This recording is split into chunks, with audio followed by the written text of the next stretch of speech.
Hello guys, hope you all are doing well. This is Navdashna, your immigration counselor from GetGIS and हम आज के video में discuss करेंगे first Australia PR के बारे में, सेकंड ऑस्ट्रेलिया पीआर के अंदर किस तरीके से पॉइंट्स डिस्ट्रीब्यूशन होता है. So watch this video till the end. Guys let's first understand what is Australia PR visa. So guys अगर आप ऑस्ट्रेलिया के अंदर 5 साल तक रह रहे हैं तो during that 4 years of duration आप ऑस्ट्रेलिया पीआर वीज़ा के लिए अप्लाई कर सकते हैं. And after the application process आपके यहाँ पे कुछ फैक्टर्स होते हैं जो देखे जाते हैं कि आप वेदर एलिजिबल हैं ऑस्ट्रेलिया पीआर वीज़ा के लिए या नहीं. एंड ऑस्ट्रेलिया पीआर वीज़ा के काफ़ी सारे सब क्लासेस होते हैं like 189 visa, 190 visa, 188 visa.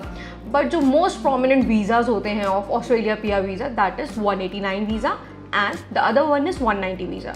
And हम आज के वीडियो के अंदर सबसे पहले जानेंगे कि what is the major difference between 189 and 190 visa. And उसके बाद हम देखेंगे किस तरीके से पॉइंट्स डिस्ट्रीब्यूशन होता है इन वीज़ा के अंदर. सो गाइज जब हम 189 वीज़ा के बारे में बात करते हैं it is a skilled independent visa. And 190 visa के बारे में अगर हम बात करते हैं then it is skilled nomination visa. जो मेजर डिफरेंस है इन दोनों वीज़ाज़ के अंदर वो ये है कि 189 वीज़ा के अंदर आपको कोई भी स्पॉन्सरशिप लेने की ज़रूरत नहीं होती, वेयरएज़ इन 190 वीज़ा आपको स्टेट या टेरिटरी से एक छोटी सी स्पॉन्सरशिप लेनी पड़ती है जिसके बेसिस पे आपको वहाँ पे उनका पीआर मिलता है. It is similar like Canada के अंदर जब हम PNP वीज़ा के लिए हम अप्लाई करते हैं तो आपको प्रोविंस की तरफ से एक नॉमिनेशन मिलता है तभी आपको वो पीआर मिलता है. एंड यहाँ पे भी यही होता है कि जब आप 190 वीज़ा के लिए जाते हैं तो आपको स्टेट या किसी टेरिटरी के थ्रू आपको वहाँ पे स्पॉन्सरशिप गेन करनी पड़ती है. And once you get the sponsorship of that particular state या टेरिटरी आपको कुछ टाइम के लिए उसी स्टेट के अंदर रहना होता है एंड वहीं पे वर्क करना होता है. एंड आफ्टर दैट आप एक फ्री लाइक बीइंग हो जाते हैं एंड आप थ्रू आउट ऑस्ट्रेलिया में कहीं पे भी रह जाते हैं after completing that specific duration. So guys, this was 189 visa and 190 visa का मेजर डिफरेंस. अब हम देखते हैं कि किस तरीके से पॉइंट्स कैलकुलेट किए जाते हैं. एंड सिंस 189 वीज़ा एक बहुत प्रोमिनेंट वीज़ा है एंड काफ़ी लोग इसी वीज़ा के लिए जाते हैं क्योंकि ये स्किल वर्कर्स के लिए यहाँ पे होता है, तो इसीलिए हम आज के जो पॉइंट डिस्ट्रीब्यूशन होएगा हम 189 के बेसिस पे देखेंगे.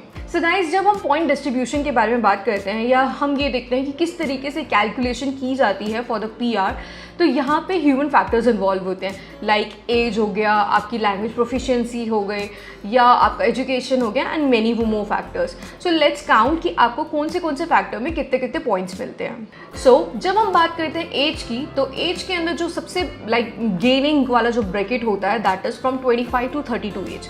सो अगर आप इस पर्टिकुलर ब्रैकेट के अंदर फॉल करते हैं then you will be getting the maximum points that is 30. And 30 points एक तरीके से बहुत ज़्यादा एक मेजर रोल प्ले कर देता है क्योंकि जो क्वालिफाइंग पॉइंट्स होते हैं या क्वालिफाइंग स्कोर होता है for Australia PR it is 65. So guys the next factor over here is language proficiency. Australia के अंदर through out the nation English बोली जाती है. सो यहाँ पे इंग्लिश के लिए आपको एक एग्ज़ाम देना होता है. You can either give IELTS और you can give PTE exam. And to score the maximum आपको CLB 8 स्कोर करना होता है if you are giving IELTS. And अगर आप CLB 8 स्कोर कर लेते हैं then you will be getting the maximum point which is 20. And guys अगर आप इस चीज़ के ऊपर फोकस करते हैं कि आपको ये 20 पॉइंट्स गेन करने हैं तो 8 स्कोर करना इन IELTS exam is not at all that difficult क्योंकि इंग्लिश एक ऐसी लैंग्वेज है जो थ्रू आउट द नेशन आप वहाँ पे बोलेंगे तो आपको अपना कमांड इन इंग्लिश तो अच्छा करना ही है. एंड व्हेन आप 4 साल से ऑस्ट्रेलिया के अंदर रह ही रहे तो आपकी जो स्किल्स होती है ब्रशन अप अपने आप होती रहती है. So scoring in CLB 8 is not a very big task. So you can easily do that. आपको बस एक छोटी सी प्रैक्टिस करनी होती है एंड आफ्टर डूइंग दैट आप 20 पॉइंट्स स्कोर कर सकते हैं. एंड अगर आप अपनी एज और ये लैंग्वेज का अगर आप स्कोर को कैलकुलेट करें या सम अप करें which will be adding up to 50 तो यू कैन सी कि 65 तो वैसे ही क्वालिफाइंग था. अब इसमें से आपने 50 ऑलरेडी स्कोर कर दिया है because of your IELTS exam end of your age. तो आपने एक तरीके से मेजर जो जंप है वो फॉर द क्वालिफाइंग वो आपने क्रॉस कर दी है. सो मेक श्योर कि आप अच्छे से इसके लिए पढ़ाई करें एंड ये 20 स्कोर्स अपने हाथ में ले ही लें. तो the next factor over here is NAATI exam. NAATI एक बेसिकली रीजनल लैंग्वेज एग्जाम होता है जो इंटरप्रेटर्स वगैरह अकेले आप दे सकते हैं.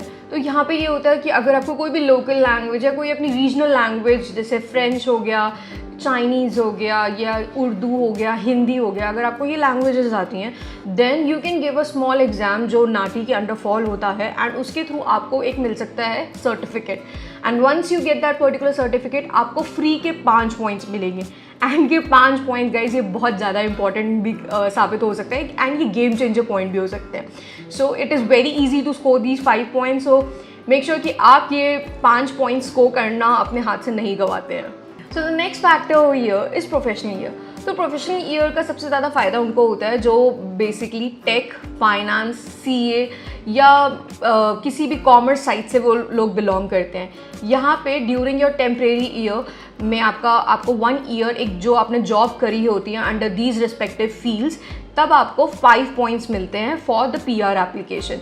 सो अगर आप इन्हीं बैकग्राउंड से बिलोंग करते हैं तो don't forget to get these 5 points and to serve or do a particular job in to these fields because इस फील्ड की वजह से आपको 5 पॉइंट्स मिलेंगे। Next factor is regional area.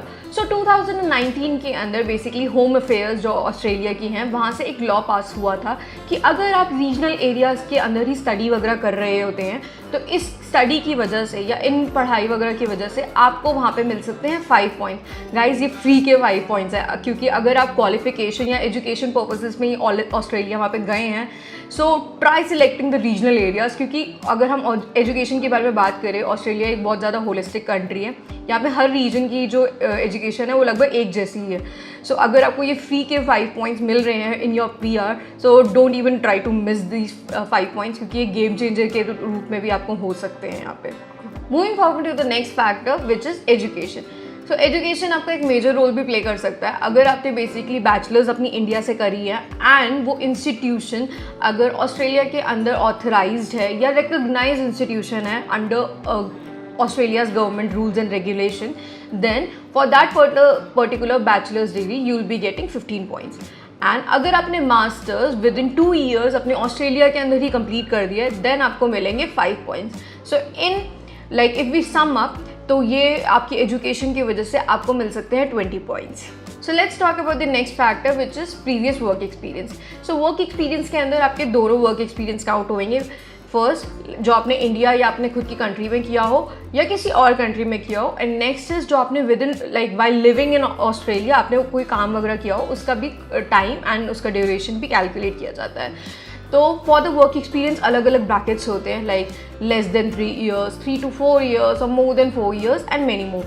सो अगर आपने सपोजिंगली इंडिया के अंदर या अपनी खुद की होम लैंड के अंदर 3 years से लेस काम किया हो for that you will be getting 5 points and for Australia आपके जो टाइम ड्यूरेशन के अकॉर्डिंग हर बार पॉइंट्स कुछ ना कुछ अपडेट होते हैं। So for the regular checks आपको होम अफेयर की वेबसाइट पे देखना होता है एंड वहाँ पर रेगुलर अपडेट्स देखने होते हैं कि फॉर दैट पर्टिकुलर ड्यूरेशन जो आपने काम किया है उसके लिए आपको कितने पॉइंट्स मिलेंगे। सो मेक श्योर कि आप इस वेबसाइट के अंदर रेगुलर विजिट कर रहे हैं for the updated numbers. Now comes a unique factor which is Australia के अंदर अगर आप सिंगल हैं एंड सिंगल होते हुए ही PR के लिए अप्लाई कर रहे हैं for that you will be getting 10 points. पर ऐसा नहीं है कि अगर आप मैरिड के होते हुए आप अप्लाई कर रहे हैं तो आपको कोई नुकसान होगा because if you are married तो मैरिड के अंदर ये देखा जाता है कि क्या आपके स्पाउस को इंग्लिश आती है या नहीं आती है and for that your spouse needs to give the IELTS exam या PTE एग्जाम एंड अगर उसने वो वाला एग्जाम क्वालिफाई कर दिया है with good gracing numbers then you will be getting 5 points for that. Other factor is आपके spouse का एजुकेशन क्वालिफिकेशंस। तो अगर उन्होंने मिनिमम एक बैचलर्स भी करी होगी तो उसके लिए भी उनको 5 पॉइंट्स मिलेंगे which again sum ups to 10 points. So चाहे आप सिंगल हो चाहे आप मैरिड हो you can earn these 10 points. So guys this was Australia PR। अगर आपको अभी भी कोई डाउट्स है regarding Australia PR then feel free to contact us and if you liked our content then don't forget to like, share and subscribe to us. Bye.